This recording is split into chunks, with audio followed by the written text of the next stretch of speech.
कोई भी कंपनी को किस दिन कितना प्रॉफिट आया, कितना लॉस आया, कितने कर्मचारी हैं, क्या है, ये छुपा ही नहीं सकता है। कोई लिमिट नहीं है। कभी भी कंपनी कोई गलत काम करेगी तो मालिक को कुछ नहीं होगा। औकात से बाहर मत कूदो सरकार। प्राइवेट लिमिटेड क्या होता है? आप देखते हो किसी कंपनी के आगे लिखा होगा लिमिटेड, किसी के आगे लिखता है प्राइवेट लिमिटेड, लिखता है पीवीटी एलटीडी लिमिटेड लिखता है। कोई कुछ भी नहीं लिखता, हम कुछ भी नहीं लिखते। केवल Khan G S research centre नहीं, तो सबका अलग अलग होता है। ओपीसी वन पर्सन कंपनी, ये भी एक कंपनी होती है यहाँ पर। तो जितने कंपनी क्या लिखते हैं, पीवीटी एलटीडी या प्राइवेट लिमिटेड, इसमें एक फायदा होता है तो एक लॉस भी होता है। इसमें फायदा ये होता है कि जैसे मान के चलिए हमने कोई कंपनी खोला और हमने उसको प्रोप्राइटरशिप बना दिया। प्रोप्राइटर का मतलब होता है सिंगल मालिक, और इसमें कहीं लिमिटेड नहीं लगा है। यानी हमारे ऊपर सरकार बिना लिमिटेड कूच सकती है, हमको उठा के जेल डाल देगी, छापा मार देगी, कुछ कर देगी, कोई लिमिट नहीं है। लेकिन प्राइवेट लिमिटेड में सरकार की क्या है, लिमिट है। औकात से बाहर मत कूदो सरकार। समझ में आ गया कि नहीं आ गया? तो लिमिटेड में यहां पर दो लोग होते हैं, एक कंपनी के मालिक होते हैं और एक कंपनी के संचालक होते हैं। क्या होते हैं? संचालक।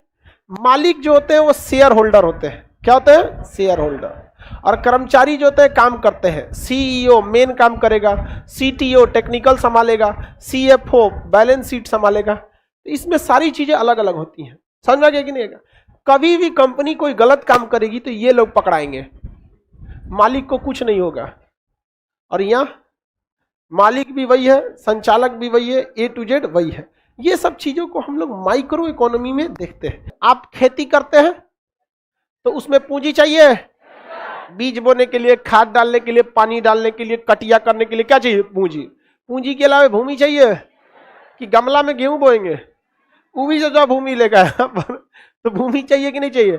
श्रमिक चाहिए और उद्यमी चाहिए।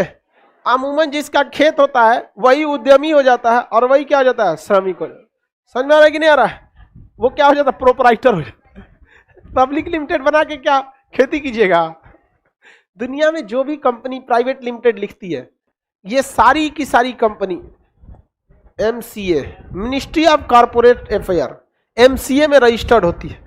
कोई भी कंपनी को किस दिन कितना प्रॉफिट आया, कितना लॉस आया, कितने कर्मचारी हैं, क्या है, ये छुपा ही नहीं सकता है। आप जाके एमसीए के साइट पे क्या कर सकते हैं? निकाल सकते हैं कंपनी का मालिक कौन है, क्या नहीं है। हमारा नाम जब खोज रहा था सब ना, तो एमसीए के साइट पे जाके खोज रहा था सर, खान सर का असली नाम क्या है, क्योंकि एमसीए साइट पे मिल जाता मेरा असली नाम क्या है। ओकरा पते नहीं कि हम प्राइवेट लिमिटेड बनीबे नहीं किए वहां मिलिए नहीं रहा, Khan G S research centre मिल रहा था, लोग सोच रहा खोज वहां से। समझ में आ रहा है कि नहीं आ रहा?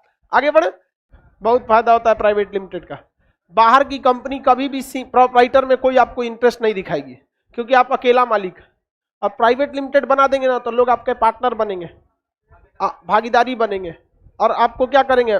आपको मान के चलिए आपको आइडिया है बिजनेस का लेकिन पैसे नहीं है, तो आपने अगर प्राइवेट लिमिटेड कंपनी बना दिया तो किसी दूसरे से भी कहिएगा तुम हमको 10 करोड़ दो ना, हम तुमको 2% 5% शेयर दे देंगे, तो देखेगा कि आपके 2% शेयर की वैल्यू ठीक है कि नहीं। जैसे मान के चलिए गूगल कहता है कि हमको अभी पैसे की जरूरत है, कोई हमको पैसा दे और हमारा 2% का शेयर ले ले। समझ रहे हैं गूगल के पास कितना पैसा है? बहुत हो जाएगा। तो ये सारी चीजें काम आती हैं उसमें।